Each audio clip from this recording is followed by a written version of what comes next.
मानसिक स्तर पर बौद्धिक विकास नहीं हुआ है। तो मैं आपको एक उदाहरण देना चाहूंगा। आपने पेपर में पढ़ा होगा कि भटिंडा का जो जलप्रपात है, जहां हमारे लोग नाच गान के लिए जाते हैं, मांस मंदिरा के लिए जाते हैं, वहां ऐसी चंदन क्यारी के दो छात्र श्यामलाल महतो और राजेश्वर महतो ने उस गिरते हुए जल से बल्ब का निर्माण किया है। यानी चंदन क्यारी में प्रतिभाओं की कमी नहीं है, इन्हें अवसर का मौका नहीं मिला है, इन्हें अवसर नहीं मिला है, कारण कि हमारे सुस्त जो लीडर रहे। तो इसलिए आज अगर चंदन क्यारी के साथ धनबाद लोकसभा की बात करें, राज्य की बात करें, अगर यहाँ की दिशा और दशा को सुधारना है तो एक एनर्जेटिक युवा चाहिए, जो डेयरिंग हो, जो एजुकेटेड हो, जिसमें जो फियरनेस हो, जिसमें डर ना हो, और सबसे खास बात नियमों की जानकारी हो, नीति के बारे में जानकारी रखता हो। जैसे कि मैंने उदाहरण के साथ जो सरकारी स्कूल में कपड़ों का रंग बदला गया, मैंने तर्क के साथ बताया कि किस प्रकार दोनों गवर्नमेंट ने घोटाला किया। क्योंकि आज के डेट में अगर हम आज कहें कि हमको पीला रंग का फुल पैंट चाहिए 1 लाख, आप नहीं दे सकते हैं, उसके लिए आपको 6 महीना का टाइम देना होगा, और ये प्रोडक्शन किसी मिल्स में होगा। यानी उस मिल के साथ कंपनी के साथ गवर्नमेंट का सेटअप होता है, या फिर उस IAS का विभागीय IAS का सेटअप होता है, और फाइनली उनको 6 महीना का टाइम दिया जाता है, और जब उनकी तैयारी होती है तो फाइनली ये बताया जाता है कि हम अपने कपड़े का ड्रेस को चेंज करेंगे। लोकसभा में वो चंद की विधानसभा में प्रत्याशी कौन होंगे? देखिए अभी फिलहाल तय नहीं है, और चूंकि सबसे पहले हम लोग का लोकसभा प्रत्याशी तय होगा, और लोकसभा में हमारा जैसा रिजल्ट होगा, जो लोग जैसा मेहनत करेंगे उनके मेहनत के आधार पर हम लोग विधानसभा का प्रत्याशी तय करेंगे, और उसका एक मापदंड होगा।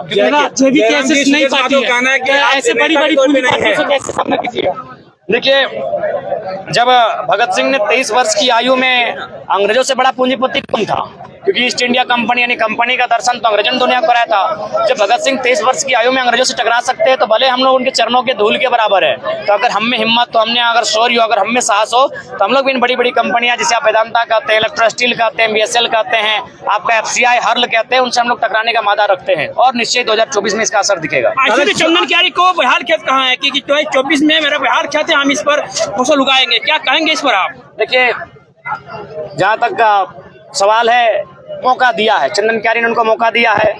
उनके गठबंधन में जो सरकार है केंद्र की, उनमें वो शामिल भी हैं, लेकिन आज तक जो ज्वलंत मुद्दे हैं उस पर कभी उन्होंने सदन के भीतर कोई प्रश्न नहीं किया है, ना कोई अपना तर्क प्रस्तुत किया है। तो इस हिसाब से मेरा मानना है कि अब लोगों का ये माइंड सेटअप बदलना होगा कि संसद और विधायक का काम क्या होता है। उनका काम नहीं होता है कि किसी फुटबॉल मैदान में आकर फीता काटना, उनका बिल्कुल भी काम नहीं होता है किसी नली गली सड़क में आकर फीता काटना, किसी दुकान का गुमटी के उद्घाटन में आकर फीता काटना। उनका काम होता है कुछ नए आइडियाज की बात रखना। अगर राज्य को किसी चीज के कारण दोहन हो रहा है तो उसमें तर्क देना कि किस प्रकार उस दोहन से मुक्ति पा सकते हैं। जैसे हम लोग बताते हैं कि कोयला बिजली के लिए बनता है, मैंने बिजली उत्पादन इसलिए कोयला का सृजन मैंने खनन किया जाता है, लेकिन हम लोग वही तर्क देते हैं कि जापान में स्पीड ब्रेकर से बिजली बनती है, जापान में आपका जो गाड़ी चलती है तेज रफ्तार से उससे बनती है, पवन चक्की से बनती है। तो इस तरह तर्क हम लोग रख सकते हैं। तो 2024 में क्या परिणाम होगा? देखिए हम लोग मेहनत कर सकते हैं, परिणाम जनता तय करेगी, और मुझे लगता है कि हमारी जो जनता है वो बेहतर परिणाम होगी। आज चंदन क्यारी की जो जनसभा थी, लगभग पांव रखने का जगह नहीं था लोगों के पास। तो 2024 की तैयारी के लिए हम नेता के वर्तमान को पूर्ण खारिज करके आपको क्या मतलब कि ऐसी कर सकते हैं? आपको लग रहा है कि वो खारिज करके आपको अपना सकते हैं विधायक? दोनों सवाल को उत्तर दे रहे हैं, बिल्कुल सही है कि टाइम लगेगा, क्यों नहीं लगेगा। हम अभी नर्सरी में हैं, और आपने जिनका नाम लिया वो राजनीति की मास्टर डिग्री तक पहुंचे हैं। हमने कभी एटीट्यूड नहीं दिखाया, सही बात है। उनमें हमारी आयु में लगभग 25 सालों का अंतर है, 25 सालों की राजनीतिक अनुभव का अंतर है। निश्चय हम लोग को सीखने में लगेगा, लेकिन इसका मतलब ये नहीं कि आप लोग के हाथों में जो लगातार आप इस राज्य को लूटने वालों लोगों के साथ गए, आप लोग कंपनी के साथ गए, आप कॉर्पोरेट्स के साथ गए, और ये बकायदा 2024 में खुलासा होगा। और आज राज्य का बच्चा जानता है कि धोनी के साथ किनकी पार्टनरशिप है, और मैंने बिग बाजार में किनकी पार्टनरशिप है, टाटा में किनकी पार्टनरशिप है। ये बिजनेसमैन है, जो भी नाम आप ले रहे हैं सारे के सारे बिजनेसमैन है, और इनको अगर राज्य से और भला होता तो इनका पावर है, अपने पावर का इस्तेमाल करते हैं। अभी तक इन्होंने कोई बात रखा ही नहीं मीडिया के सामने, कभी टाटा पर हमला नहीं बोला है, ना कभी जो फैक्ट्रियां है, कंपनियां हैं, क्योंकि सबको कहीं ना कहीं जो भी राजनीतिक दल है झारखंड में स्थापित है सबको चंदा जाता है। हम लोग इस मिथक को तोड़ेंगे। ये कॉर्पोरेट फंडिंग नहीं, क्राउड फंडिंग होगी, और बलियापुर में इसका उदाहरण आप देख चुके हैं। बाकी पदों का बंटवारा कब होगा? जेबी केसेस में देखिए पदों का बंटवारा हो चुका है, लेकिन चूंकि अभी हम लोग नया दल है, आपका पहला उत्तर हम देना चाहेंगे, उनका दूसरे में देना चाहेंगे। सही बात है, अभी थोड़ा सा हम लोग सीख रहे हैं, और लगभग मान के चलिए हम लोग 14 लोकसभा सीटें हैं, तो हम लोग कोशिश करेंगे कि आधे दर्जन से अधिक सीटों पर हमारा उम्मीदवार हो।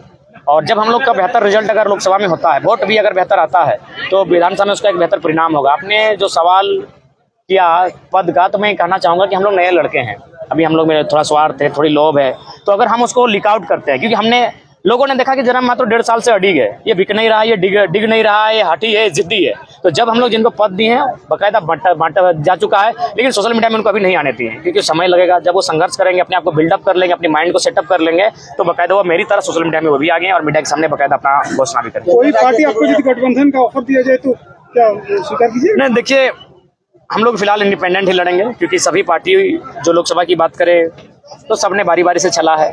अब तेलंगाना, तमिलनाडु, पश्चिम बंगाल के तर्ज पर हमें कट्टर सांसद चाहिए जो राज्य के हितार्थ की बात करे।